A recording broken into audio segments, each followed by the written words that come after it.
Hey YouTube, it's Caleb with Olympus Reptiles, and we're back with another video today. I'm going to admit, without Matt, the social media side of things, I'm lost. If you were here for the live stream the other day, it was kind of rocky start, and now as I'm going back and thinking, when we did the updates on the 40s, I missed a couple snakes. So while we update the 20s, which is what the goal is today, and update you on what we upgraded to the 20s, which are all our holdbacks, there's 3 that went into 40s that I will also include in this video just because I knew I messed up when I forgot about that. Yeah, this is the social media side of things, much harder without Matt. We're gonna go ahead and get it kicked off though with this one right here. Now some of these aren't like new, that we're not really used, like new to being used. Some of these are just males that we've been using for breeders and are now ready to go up. So this is Nix. He is a pastel axanthic. He's in shed, so he's a little bit grayer than what he normally looks. He's usually much lighter. Really great breeder for us here and does really well. He's getting big enough that it is time for him to go up to a 40. Next on this list is probably one of my favorite females from the 21 season, and I'll show you why.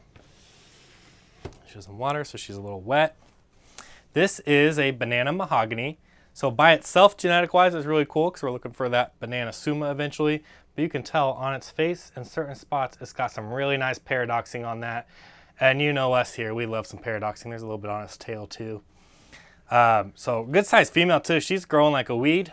I don't know what she weighs. She probably won't be ready this coming season. She could be. It'd be pretty late though if I had to guess. But I've been wrong before. I've had to guess she'll be in the season after this coming one. But I really love this paradoxing. It's just really cool. And I've noticed, and like Matt, I know Matt's touched on it a little bit, on the albinos and bananas and things like that is usually when you notice most of the paradoxing. And I don't know if there's like something to that genetically why, or if it's just because it's easier to notice like Matt says. But it'd be interesting to know and find out. Maybe with all this genetic testing we're doing, we'll get to that point. Next, we're gonna go with this one right here. And also, unfortunately, going into shed. So not its brightest colors. This is one of the female from our Hellfire project. So I can't really tell it from here on the colors because it's in shed. But look at that wacky pattern. So another female that we're raising up. If Hellfire does prove to be genetic and something different, it's going to be nice to have a visual, nice female like this, upsized and ready to go by the time we prove out whether it's really something new or if it's another pastel. So nice that she's getting on some size and going, which is pretty exciting. So that concludes all our 40 upgrades. So now we're going to talk about our 20s.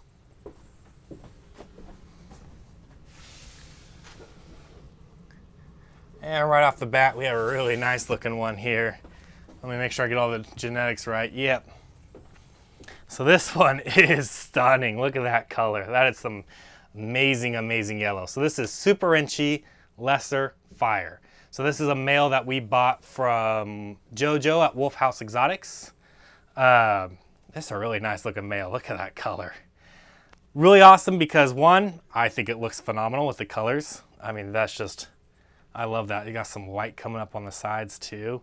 But also really awesome because it's a male that has Super Inchy, which means we'll never produce a normal with him. And honestly, I really did not expect this to age like this. This is aged really well. And so I'm really excited. He should be, based on what I'm guessing on weight and stuff, which I'm really bad at. But I'd say he's probably going to be easily ready to go this coming season, if not already ready.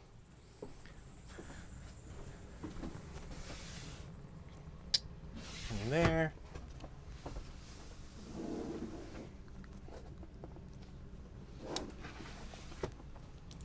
All right, and this is another one of Matt's probably his personal favorites. So this is a Killer Zebra Bee. Killer Zebra Bee. So it's a pastel, super pastel spider axanthic, and this is female. So always nice to hold back a visual recessive female because when you put it to a visual male, because that's what we like to do is a visual male het and start off with het females. So once you start holding back visual females, the worst we can make with this is a pastel het axanthic, but with our visual males, the worst we would make is a pastel axanthic. Some of them would make super pastel axanthics as the worst animal, which is not a bad bad gig at all, actually. Especially because if you bred that, we have a super pastel male back in the back, so we would have all super pastel xanthics and killer bee xanthics. That's pretty good odds there. Now, obviously, there's no super spider. You don't want to breed for super spiders and blah, blah, blah. So can't really try and get it to where you can make nothing but zebra bees, but you can get pretty dang close. And this is also a really nice looking female. I love the clean spider pattern we've been working on to make sure there's not a lot of spots. And overall, just a really nice looking snake.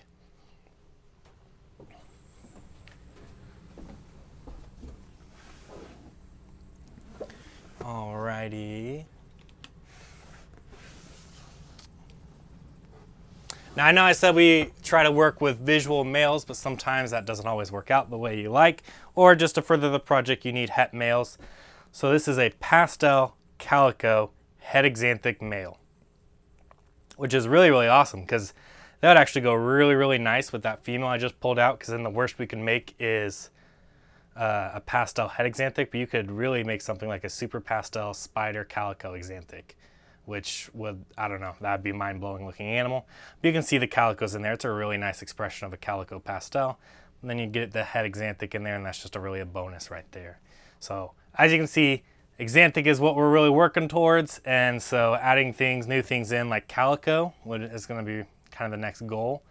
I think we also have something where there's a leopard in there, or we can blitz in there, but calico we're also heavily trying to get into xanthic. So pretty exciting and just a really, really nice looking male.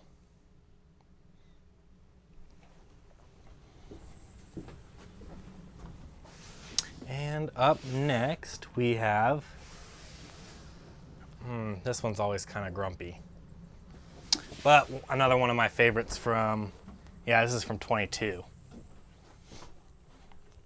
So this is a black pastel mahogany.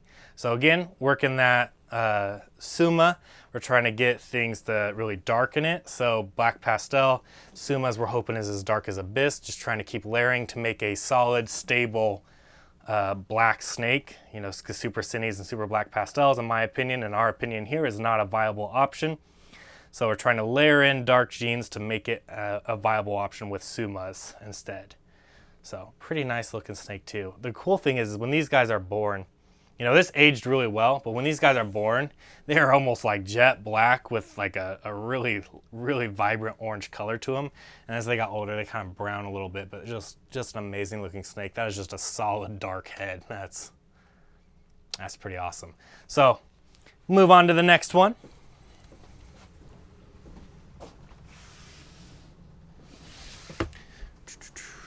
Right here. No, you are not. You are, though.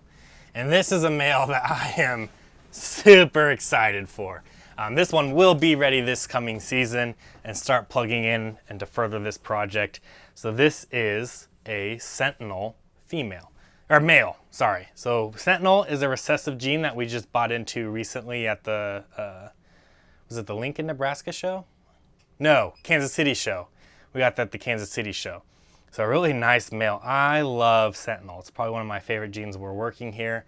I'm really excited to work it and make some hets this year and hold them back to make some visuals probably in 3-ish years if all goes right. But just a really nice looking animal. Just a very unique recessive. My mind goes in all kinds of places on where we could put that. And I won't tell you because that will leave for a Patreon thing. So if you're not a Patreon member, definitely jump on. If you are, you're going to find out what we plan on doing with this new project and kind of see where we're taking it.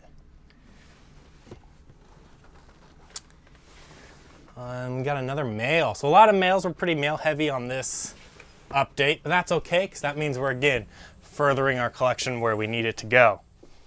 So this is a male banana pied. We actually bought this on Patreon from a Discord, or on Discord from a Patreon member, whose name is slipping my mind right now. But really awesome snake. I love pieds and I love bananas. You throw them together and really, really great snake. I think we have, I don't count, so this is just spitballing off the top of my head. If I had to guess, I think there's 6 or 7, maybe 8 visual pied females. So we needed another male to kind of help our other male out. And so we're going to get a pied factory with some banana pieds going on, which is not a problem at all. I'll make things worthwhile because I love pies and bananas go really great with them. The colors, everything. Awesome, awesome snake. And Kurt, this was how much when you got into this? Banana was $15,000 without. Did you ever think you'd get into banana pied back then? Did you think that was an attainable thing? Crazy how the market works, especially when people think that there's expensive snakes, the price will never drop. It will. That's just how it goes. You want it to, though, because that's how a healthy market works. Now, this one isn't something that on camera will probably look super visually impressive, but it is an animal that I am super excited about. So we got this from Anna of Flat Mountain Pythons, right? Yeah, Flat Mountain Pythons. So this is a chocolate orange dream het clown female. So while it's not Matt's favorite gene, I love clown. Curtis loves clown. We love orange dream. And chocolate is also really nice to get in there. So really trying to ramp up our clown game. Just look how clean that side is with the white coming up. You know, people talk a lot about het clown markers being the white creeping up on there. Just a really clean, nice looking snake. I'm really excited to see the clowns it makes. And plus really excited because chocolate's another new gene that we haven't worked with. We don't have in here. So that's a lot of, we've added 3 or 4 new genes that we haven't worked with this year. So really exciting to see where the collection is going with all that. And all the plans, because I can think of a lot of cool things we can do with a lot of the genetics we're working with. And last but not least, we have a male that we purchased from Jeff at Redneck Reptiles. So this one's an interesting looking snake. The genetics are super pastel, super orange dream. Obviously it doesn't look like most super pastel, super orange dreams. I don't know what's going on there. It's really all it could have been based on the pairing. He's kind of a little feisty. So still a cool looking snake. At minimum we got super pastel, super orange dream. Maybe there's something else in there that's kind of making this back the way it is and fade out like it is. But still a really cool snake that no matter what we breed it to, the worst we can make is a pastel orange dream. That's not a bad thing at all, especially when you consider we've got a pastel orange dream who we've talked about selling in the past because she didn't go for us, and she has ovulated and pre-lay shed and looks like she'll drop her eggs in the next 4 to 5 days based on what I see, which means next year if this guy gets ready, we could breed it to her and get super pastel, super orange dreams of our own. And all kinds of other things we could do with this. We have a GHI orange dream we held back that, just be really nice. Curtis, any questions? No. Which one's your favorite of all the snakes I showed today? It's a tie. Tie? Between that one and the banana pied. This one and the banana pied. I would have to agree on that banana pied. That's a pretty awesome snake. I'm also really excited for the Sentinel because it's just a new recessive that I have lots of cool ideas to go. That I think would be really great. And we'll talk more about that on Patreon. So that's where we're going to slide over right now. Join if you aren't a part of us already. If you are, we'll see you over there.